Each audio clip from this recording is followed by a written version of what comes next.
చంద్రన్న పింఛన్ల పండగ ప్రతి ఫస్ట్కి పేదలందరికీ అర్హులైన వాళ్ళకి పెన్షన్ ఇవ్వడం మన ఆంధ్రప్రదేశ్లో మొదటి తారీఖున ఇవ్వడం మనందరికి కూడా అలవాటు.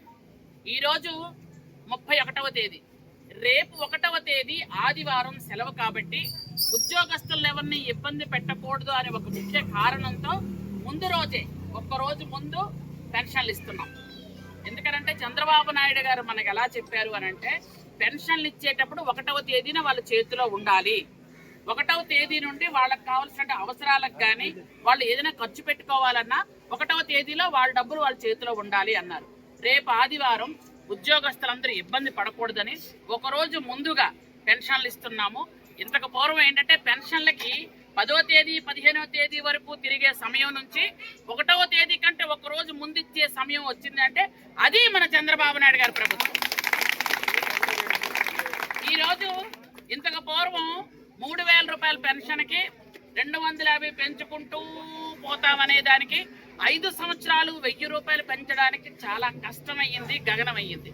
ఈరోజు ఒకే ఒక్క సంతకంతో మొత్తం 4,000 రూపాయలు చేసి వృద్ధులకి అలాగే వితంతువులకి 4,000 ఇస్తూ, దివ్యాంగులకి 6,000 రూపాయలు ఇస్తూ, దీర్ఘకాలికంగా వ్యాధులతో బాధపడుతున్న వాళ్ళకి 10,000 రూపాయలు ఇస్తూ, మంచం మీద నుంచి లేవలేని పరిస్థితిలో ఇంకొకరు సహాయం తీసుకుంటున్న వాళ్ళకి 15,000 రూపాయలు ఇస్తున్నటువంటి ఏకైక రాష్ట్రం ఆంధ్రప్రదేశ్, ఏకైక ముఖ్యమంత్రి మన చంద్రబాబు నాయుడు గారు.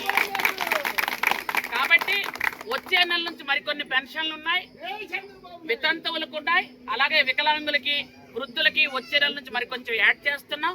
పెన్షన్లు వస్తాయి. ఈ పెన్షన్ల పండగ పేదవాళ్ళకి పండగ, చంద్రబాబు నాయుడు గారి పెన్షన్ల పండగ, పేదల సేవలు అని మనం చేస్తున్నాం. కాబట్టి అలాగే మనం వచ్చే నెల వచ్చేసినట్టు మే అయిపోయింది, జూన్లో మనందరికీ కూడా అంటే రేపటి నుంచి కొత్త నెల వస్తుంది. రేపటి నుంచి ఇంట్లో ఎంతమంది పిల్లలుంటే అంతమందికి అమ్మక వందనం స్కూల్కి వెళ్ళే టైంకి ఇస్తున్నాం. ఒక్కొక్కరికి 15,000, ఒక్కరుంటే 15, ఇద్దరుంటే 30, ముగ్గురుంటే 45, నలుగురుంటే 60,000 రూపాయలు ఇస్తున్నాం.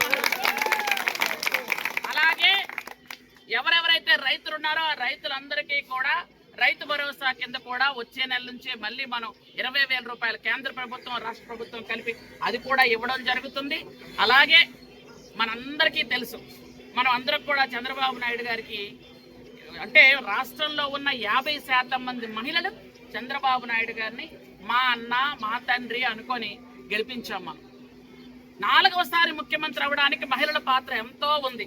కాబట్టి మహిళలకి అమ్మక వందనం కానీ, రేపు మన ఆగస్టు 15వ తేదీ స్వతంత్రం వచ్చిన రోజు, ఆ రోజు మహిళలకి ఉచిత బస్ ప్రయాణం కూడా ఉంది, అది కూడా మనం ఇచ్చుకుంటున్నాం.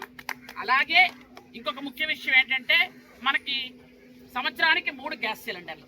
ఆ 3 గ్యాస్ సిలిండర్లు ఏంటి, మనం తీసుకుంటే డబ్బులు ఇస్తున్నాం యాక్చువల్గా. కానీ చంద్రబాబు నాయుడు గారు ఏం చెప్పారంటే, వాళ్ళు తీసుకున్నా తీసుకోకపోయినా, వాళ్ళు బుక్ చేసినా బుక్ చేయకపోయినా 4 నెలలకు ఒకసారి డబ్బులు వేసేద్దాం. 3 సిలిండర్లు వాళ్ళు వాడినా వాడకపోయినా 3 సిలిండర్ల డబ్బులు కూడా వేద్దామని చంద్రబాబు నాయుడు గారు నిర్ణయం తీసుకున్నారు. కాబట్టి మీరు ఆ రోజు బుక్ చేసినా చేయకపోయినా మీ డబ్బులు మీకు వచ్చేస్తాయి, మీకు ఎప్పుడు అవసరమైతే అప్పుడు కొనుక్కోండి. ఆ విధంగా కూడా చేస్తున్నాం. మహిళలకి మీ అందరికీ తెలుసు, రేషన్ కార్డులు కానీ, ఆధార్ కార్డులు కానీ, అలాగే ఇల్లులు కానీ ఏది ఉన్నా సరే ఈరోజు అమ్మక వందనం కానీ, రైతు భరోసా కానీ, ఉచిత బస్ ప్రయాణం కానీ అన్ని కూడా మహిళలకే ఇవ్వాలన్న ఉద్దేశంతో చంద్రబాబు నాయుడు గారు, మన మహిళలంటే ఆయనకి ఎంత గౌరవమో ఎంత అభిమానమో మీకు అందరికీ తెలుసు.